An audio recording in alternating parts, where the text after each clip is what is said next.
Beurre FM. Des pays en débat. Pierre-Henri. Vous vous posez parfois des questions sur l'actualité, l'histoire ou la géographie d'un pays dont l'évocation vous est parfois familière et dont le plus souvent vous ignorez l'essentiel.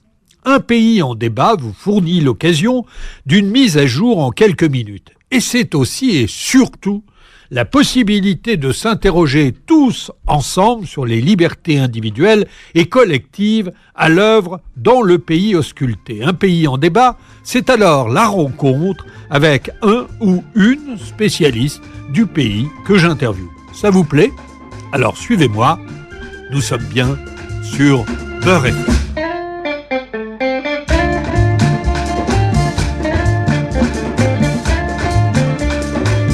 Écoutez ça. La guitare, la voix, entre blues du désert et texture vocale nasale, une technique de chant qui se rapproche de l'Inde. Nous sommes pourtant en Afrique. Un mélange d'influences qui caractérise la culture de notre pays du jour, la Somalie. Une question, chers auditeurs et auditrices. Savez-vous situer la Somalie ? Cet État, qui a vu le jour en 1960, issu de deux colonisations, la britannique et l'italienne. Regardez une carte du continent africain. Vous voyez la corne de l'Afrique à l'est, c'est là, le long de l'océan Indien, cette longue bande de territoire qui s'étend sur 3000 km de côte, d'une surface supérieure à la France, bordée à l'ouest par l'Éthiopie et le Kenya.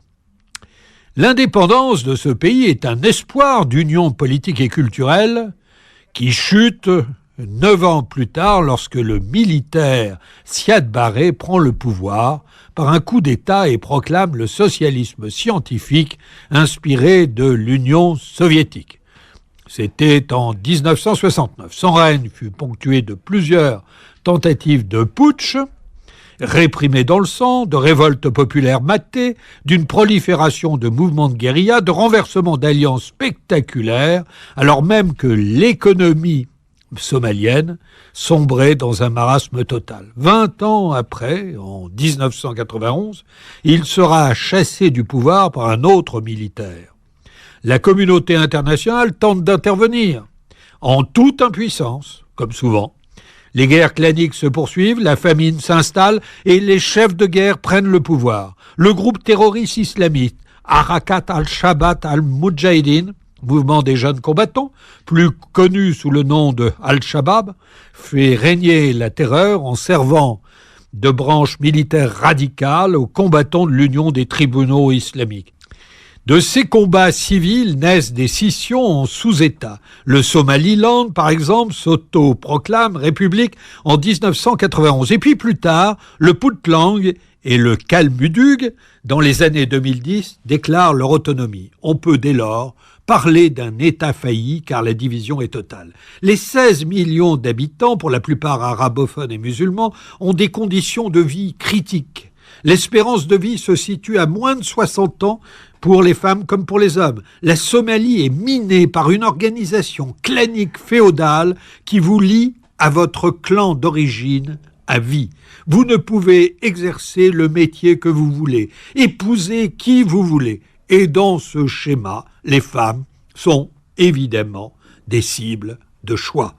En 2022, on compte des centaines de morts par empoisonnement de puits, explosion, destruction des écoles et des habitations. Ajoutez à cela que près de la moitié de la population, soit près de 8 millions de Somaliens, sont touchés par la pire sécheresse depuis au moins 4 décennies, aggravée par des facteurs climatiques. Et vous comprendrez pourquoi des Somaliens quittent leur pays pour échouer sur les trottoirs de nos villes.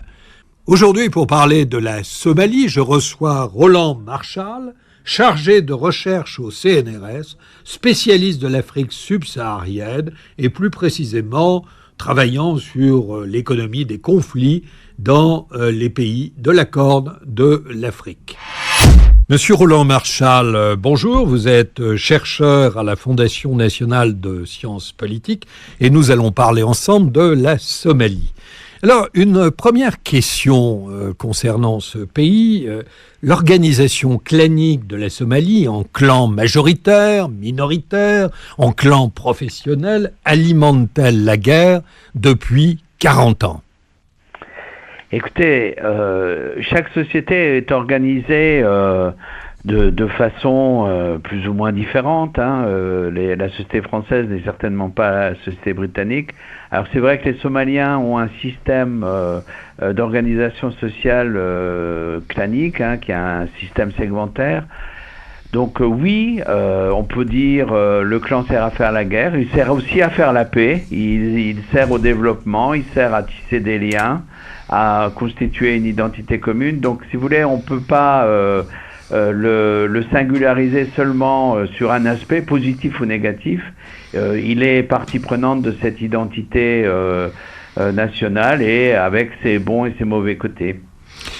Oui, cependant, la guerre sévit en Somalie depuis 40 ans. Alors, quelles sont les raisons ? Parce que j'entends que le clan peut nourrir la guerre, mais servir aussi la paix. Or, il n'a pas beaucoup servi depuis toutes ces années. Écoutez, alors si vous reprenez la guerre civile, alors bon, elle, comme toute guerre civile, elle n'a pas de date qui ferait l'unanimité. C'est-à-dire que des combats ont éclaté dans le nord de la Somalie, ce qu'on appelle aujourd'hui le Somaliland, dès le tout début des années 80.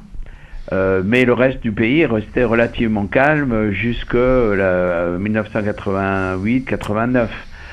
Depuis 1990, effectivement, on peut dire qu'il y a une guerre civile qui est inachevée en Somalie. Malgré tout, si vous voulez, comme toute guerre civile, ça n'implique pas que les combats ont lieu partout, sur tout le territoire, avec la même ampleur.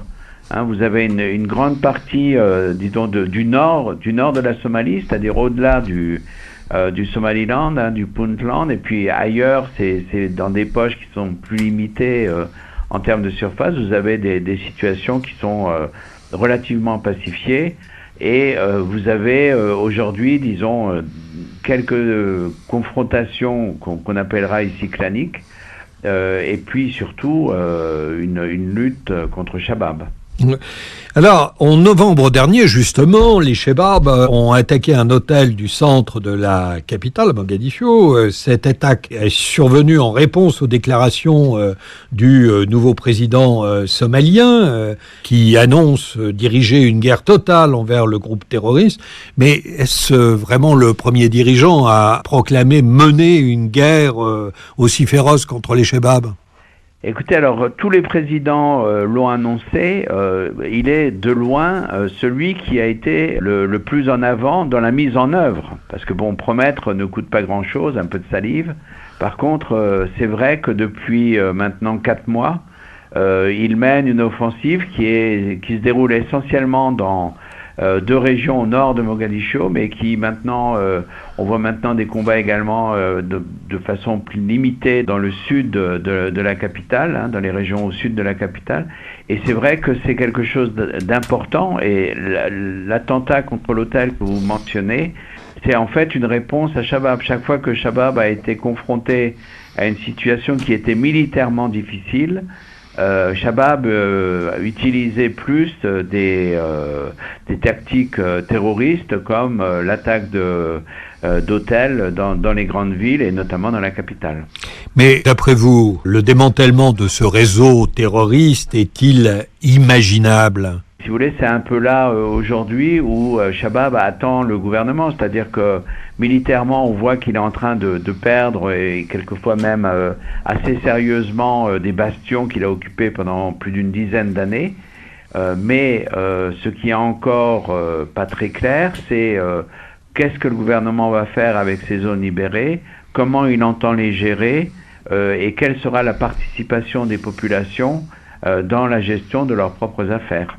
Disons, si vous avez un gouvernement qui est capable de mener une offensive contre Shabab, et c'est un gouvernement somalien, c'est une offensive qui est menée essentiellement par des milices et une armée somalienne, même s'il y a un appui turc et américain qui est substantiel au niveau aérien, ça montre effectivement que la vision de Shabab n'est absolument pas unanime, elle n'est sans doute pas majoritaire pour ce que je pense, et que donc évidemment l'idéal eût été d'en débattre civilement. C'est ce que la guerre civile, d'une certaine façon, a empêché de faire. Merci Roland Marchal. Voilà, Des pays en débat, c'est terminé. Une émission de France Fraternité et Beurre FM en collaboration avec Alice Marquet et Zora. À bientôt. C'était Des pays en débat en partenariat avec France Fraternité.